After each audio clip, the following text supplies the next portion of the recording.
Baik, saya akan mengkaji mengenai perlindungan hukum terhadap anak dalam konflik bersenjata dengan judul Perlindungan Hukum Terhadap Anak Korban Perang dalam Perspektif Hukum Humanitar Internasional. Studi kasus tawanan perang anak Palestina oleh Israel.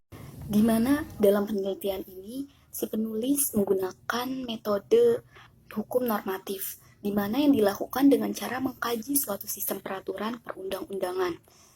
Jadi di dalam penelitian ini terdapat beberapa jenis pendekatan yang digunakan dalam penelitian ini, yaitu pendekatan peraturan perundang-undangan atau statute approach, kemudian pendekatan kasus, case approach, dan pendekatan konseptual atau conceptual approach.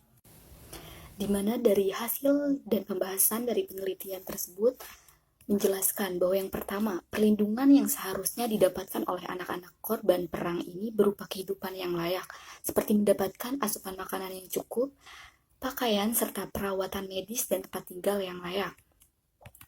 Sejauh ini yang dilakukan oleh pihak Israel ini telah melanggar ketentuan hukum humaniter internasional, yaitu melanggar hak asasi manusia yang merupakan tindak kekerasan terhadap anak, yang mana yang telah dijadikan tawanan oleh pihak Israel, di mana pihak PBB beserta negara yang terlibat Konvensi Jenewa 1949 seharusnya bertindak tegas terhadap apa yang dilakukan oleh Israel terhadap tawanan anak tersebut, di mana tawanan perang wajib mendapatkan jaminan kesehatan.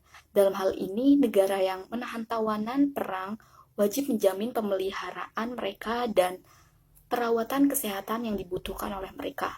Yang mana yang kedua ini ada sanksi yang dapat diterapkan kepada Israel adalah membawa kasus penawanan dan penganiayaan anak ini ke Mahkamah Pidana Internasional agar dapat langsung diinvestigasi. Dan apabila diinvestigasi ini telah memenuhi yuridiksi Mahkamah Pidana Internasional, maka proses pengadilan dapat dijalankan, sehingga saksi yang dapat diterapkan Mahkamah Pidana Internasional yaitu hukuman penjara yang tidak melebihi batas tertinggi yaitu 30 tahun atau hukuman penjara seumur hidup. Di mana perlindungan hukum terhadap anak korban perang antara Palestina dan Israel yang dilakukan oleh pihak Israel yaitu terdapat dalam Konvensi Jenewa 3 tahun 1949 dalam pasal 105 yang mana berisikan tawanan perang berhak atas bantuan salah seorang kawan tawanannya, pembelaan seorang pembela atau pengacara yang cakap pilihannya sendiri. Dan adapun sumber hukum humaniter internasional antara lain yaitu Konvensi Jenewa 1949, Konvensi Den Haag, Protokol Tambahan 1977, Hukum Humaniter Internasional Kebiasaan, dan instrumen-instrumen lainnya. Adapun prinsip utamanya adalah pertimbangan kemanusiaan sebagai penyeimbang kepentingan militer.